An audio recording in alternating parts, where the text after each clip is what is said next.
Welcome back to the Chosen Journey with Big Money Grip Steve Karsay and the Chosen Lawyer. Steve, we're on chapter 51. I was actually very surprised you did not happen to mention this, but number 50 had a particular significance for you, did it not? It sure did. It was my first number giving to me when I got called up to Oakland in the big leagues. I tried to hand it to you on a silver platter, and I was sure you were gonna say it, and then I'm like, he didn't go with it. I'm really surprised. So, number 50, and remind us again.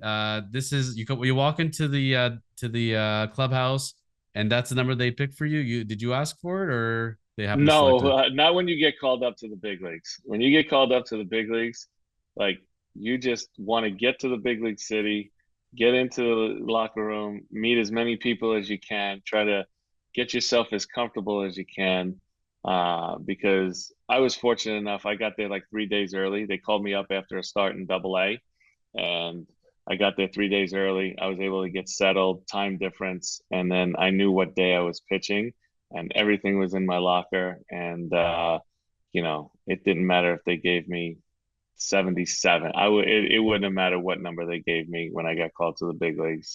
Just to get to the big leagues at that point in time when I was 21 years old, was a special moment in my life. What was your favorite jersey number of all time wearing? Number 20 for some reason. I don't know why, to be quite honest with you. Like number 20 wasn't like really my favorite number. I just somehow grew to like the number. And once 1993 was over and I was able to, reevaluate and being asked what number I wanted, and 20 was available, I kind of just took 20 and ran with it for a while until I couldn't have it if I went to a different team. Do you still have a number 50 Oakland jersey lying around somewhere? Did you save your rookie jersey? Yeah, it's got to be lying around here somewhere. Usually you keep those type of mementos. I have the cleats I used in my first game. Uh, uh, but the jersey I would have to kind of dig up and find. And how did you go about picking number 33 there with the Brew Crew? That's just what was I there? didn't. They No, gave it to me. it's a good number. Yeah, it was all right until somebody else wanted it, and then I had to go to 99. So that's how coaches work, is if you have a premium number, and a player comes up from the minor leagues who's uh, you know, a huge prospect who they seem is going to be there for a long period of time, and that's kind of his number, and wants the number, they'll ask the coach to give up his number, change, and do that. Who took your number 33?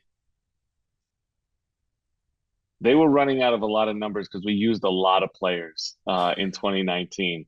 We had a lot of injuries, and there was a lot of people on the DL. So who came up? Who they asked me if I would just get rid of the number, um, because they needed a number lower than in the 70s, 80s, and 90s for the player, was Pablo Reyes. And I presume he did not give you a Rolex for that number? No, No. They buy you a steak dinner at least? no, nothing attached to the number. I just kind of gave it up and told them, or the told the guy who hands out the numbers, the clubhouse guy, just give me 99.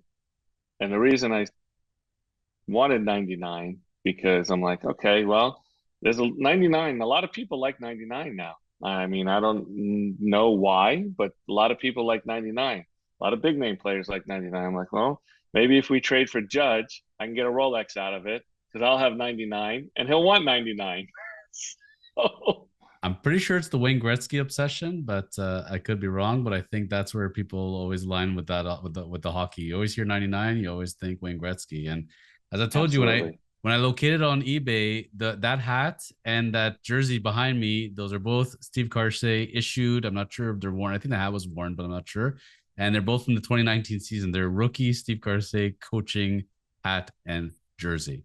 Now, the significance of today's chapter I wanted to run by with you was we're in the number 50, and I hear about this every year, Steve.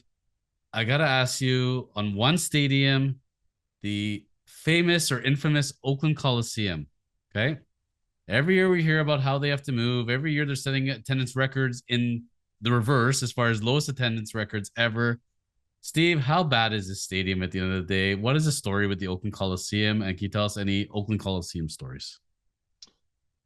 Well, when I first got called up, the Oakland Coliseum was completely different look, or the format was completely different before '95, where Al Davis put that big monstrosity in center field. Oakland Stadium, the Oakland Coliseum, was, in my opinion, probably the most beautiful stadium that I traveled to go watch a game. I mean, early in my career, right? It was, if you look at pictures of it, it was just a bowl. The background, uh, the bright blue skies. The pitching there was amazing because the foul territory and the ball didn't travel at night. And then when they changed it, in the football aspect of putting more stands and the stands in center field, it kind of got really dull and light, and it just didn't work in my opinion. But the fans are great there. They really are. I mean, if you give them a product and you put it on the field, they're going to show up and watch. Unfortunately, they've just been a team that struggles with payroll for a very long time now, and the attendance just isn't what it used to be. And it holds a near and dear place in my heart because that was the first place I got called up to in the big leagues, and then that's where I finished my career. I started my career on that mound, and I ended my career on that mound. So it really holds a dear place in my heart. I don't know if you've seen the renovations they did in Rogers Center, but they're trying to make the Toronto Stadium look a lot like Comerica or PNC Park in Pittsburgh with a concourse and everything else. Is a way different vibe to it. And slap $100 million on something, and guess what? It looks a heck of a lot better. And that's where I was thinking every year, at the very least, well, you guys are not figuring out, relocation, new stadium. Why not more updating? Is it bottom line, you think, just a dollars and cents thing that they don't want to do it? And is there any hope, you think, watching as an outsider, that those fans of Oakland, they get it time and time again, with their team leaving and then another team leaving, like, and it's so much history there. If I was an Oakland fan, I'd be very frustrated. Yeah, it's got to be frustrating. I mean, they've had this new stadium in the works down at the riverfront there that they've been trying to get. There's been chatter of them moving to Vegas and building a new stadium there, which would be probably an ideal spot for a team like that. They're getting a raw deal, that's for sure. But you're right. I think it comes down to dollars and cents, what these teams pull in from revenue, not only in the stadium but with TV, and then what they're able to do to upgrade their facility, upgrade their team, and put a winning product on the field. So, sometimes it's unfortunate that teams are put in this bind, but hopefully they can figure something out for them and figure something out for the fans of Oakland. Have you ever made it to the Trop in Tampa? Yeah, I loved pitching at the Trop. I like the Trop. Okay, so Trop is good. How does that compare? I mean, it's funny, they're in similar, situations, so to speak, as far as being on hold. And again, you hear very negative things, but yet, you like playing at the Trop. How does the Trop compare to the Oakland Coliseum? Well, I like playing at the Trop because I was successful at the Trop, not because it looks beautiful. I mean, I just had a lot of success there pitching in that stadium. So that's why I like to pitch there. But aesthetically, it's ugly. I mean, they got the catwalks up there. It's really dark, and they got the roof that looks white, but it's kind of off white, and there's not very many fans in there. And it's got turf, and they changed it a few times. But you go in there for a 3-game series. I was just happy, I didn't play there for 81 games. Maybe I would have loved to play there if I've had that much success there in pitching, because the mound looked really close and just looked like, I was standing 10 feet away instead of 60 feet away. So that's the reason I like the Trop. Aesthetically, not beautiful. Oakland, much more beautiful, and just a really pleasant place to play. Trop and Olympic Stadium in Montreal, sister stadiums, would you say? Yeah, very similar, I would Yeah. say. I would even say the old Metrodome kind of All right. is something that is is one that's very similar to the Trop. I loved the Metrodome too. For some reason, you know, pitching indoors for me, everything was controlled. I didn't have to worry about the weather, and it just felt really good to me. I'll tell any fans, that especially in the Oakland area, go back and watch old videos as far as playoff games go in Oakland and, full stadiums.